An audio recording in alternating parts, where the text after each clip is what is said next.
प्रेरणास्पद कथाएं YouTube channel पर मैं धनंजय जैन आप सभी का हार्दिक अभिवादन करता हूं। छोटी सी कहानी डीजे की जुबानी। दोस्तों, एक सत्संग के अंदर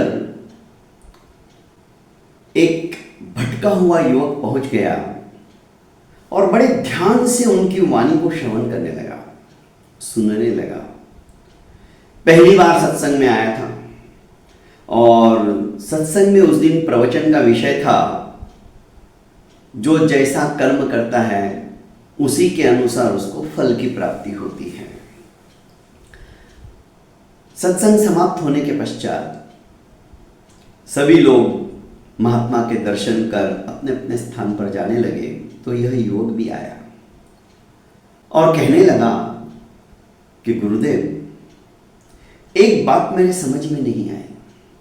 आपने आज के प्रवचन में कहा कि जो जैसा कर्म करेगा उसको वैसा ही फल प्राप्त होगा, तो फिर सत्संग सुनने का मतलब क्या है? हमारे कर्मों के अनुसार ही हमें फल मिलने वाला है। तो यहाँ पर आकर 1 घंटा व्यर्थ के अंदर नष्ट करने से मुझे तो नहीं लगता है कोई फायदा है। चाहे कितना भी हम सत्संग कर ले, कितना भी हम प्रवचन सुन ले, पर जो मेरे कर्मों में लिखा है मुझे तो उसका फल मिलने ही वाला है। महात्मा हंस पड़े और उन्होंने कहा कि तनिक रुको। सब लोग जब चले गए तो महात्मा ने अपने आश्रम में आकर उस नवयुवक से कहा, एक काम करो, सामने जो बिल्डिंग का बांध काम चल रहा है ना, वहां से एक ईंट उठा के लाओ और आश्रम के छत पर चले जाओ। मैं यहीं नीचे बैठता हूं प्रांगण में, तुम ऊपर से वो ईंट मेरे सर पे दे मारो। अरे नहीं महात्मा, आपको चोट लग जाएगी। आप ऐसा कुछ आदेश मुझे मत दीजिए, आप घायल हो सकते हो, आपका खून आ सकता है, यहां तक कि आपके प्राण भी जा सकते हैं। महात्मा ने कहा ठीक है, इस ईंट के वजन के बराबर तुम कपास रुई की गठड़ी बांधो और छत पे जाके मेरे सर पे मारो।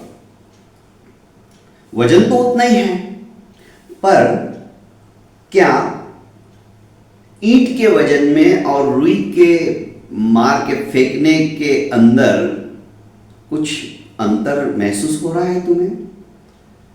नवयुवक ने कहा, ईंट से आपको चोट लग सकती है, रुई से आपको चोट नहीं आएगी, वो हल्का हो जाएगा।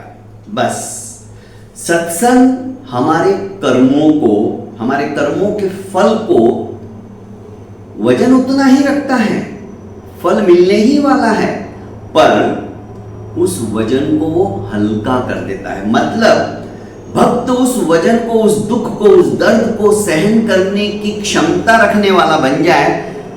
इस तरह की आदत सत्संग के माध्यम से हमें प्राप्त हो जाती है। वरना जैसे कि तुमने पहले कहा, ईंट यदि मैं मार के फेंकूंगा तो चोट आ सकती है, खून भी आ सकता है, मृत्यु भी हो सकती है यदि मेंदू पे लग गई तो। पर वही वजन की यदि हमने रुई ले ली, कपास ले लिया और वो ऊपर से मार के फेंका तो उतनी चोट नहीं आएगी, हल्का सा लगेगा। बस यही बात सत्संग से प्राप्त होती है। सत्संग हमारे कर्मों को हल्का बनाता है। तो इसलिए दोस्तों, जहां कहीं सत्संग की बात चलती हो, ध्यान से सुनिए। हमारे कर्म हल्के होते चले जाएंगे और जो जीवन के अंदर दुख दर्द आने वाला है उसे कोई टाल नहीं सकता, पर वो सहन करने की ताकत सत्संग के माध्यम से हमें प्राप्त हो जाती है। बहुत बहुत धन्यवाद दोस्तों। प्रेरणास्पद कथाएं यूट्यूब चैनल को आपने अभी तक लाइक, सब्सक्राइब एवं शेयर नहीं किया है तो कर लीजिए और कमेंट बॉक्स में अपना अभिमत जरूर अभिव्यक्त कीजिए। प्रणाम।